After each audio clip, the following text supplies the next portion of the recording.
Hello, may and might ഈ രണ്ട് മോഡൽസാണ് നമ്മളിന്ന് നോക്കുന്നത്. മേ ആൻഡ് മൈറ്റ് എന്ന് പറയുന്നത് പോസിബിലിറ്റി കാണിക്കുന്നതാണ്. നിങ്ങൾക്കറിയാം, ഒന്ന് സ്ട്രോങ്ങർ പോസിബിലിറ്റിയും അടുത്തത് വീക്കർ പോസിബിലിറ്റിയും കാണിക്കുന്നതാണ്. മേ എന്നുള്ളത് stronger and might is weaker. Example നോക്കാം. My friend is not doing well, she may need to have an operation.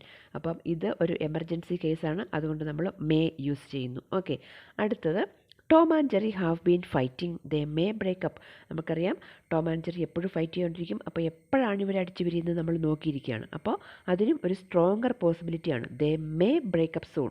Okay, അടുത്ത ഒരു എക്സാമ്പിൾ നോക്കിയാൽ മൈറ്റാണ്. Arun didn't come yet. Arun ഇതുവരെ വന്നിട്ടില്ല. അതിന് രണ്ട് കാരണങ്ങൾ പറയുന്നത്, he may have miss the school bus. അടുത്തത്, he might have taken the wrong bus. ഇവിടെ നമ്മൾ നോക്കേണ്ടത്, സ്കൂൾ ബസ് നമ്മൾ ഒരിക്കലും മാറി കയറാറില്ലല്ലോ.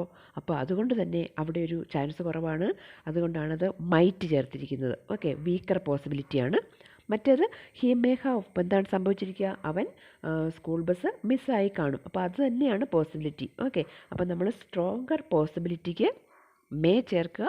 മൈറ്റ് എന്നുള്ളത് വീക്കർ പോസിബിലിറ്റി, ചെറിയൊരു സാധ്യത മാത്രം. വലിയ വെയിൽ വരുമ്പം മഴ പെയ്യാൻ സാധ്യതയുണ്ടോ? ഇറ്റ് മൈറ്റ് റെയിൻ അല്ലേ.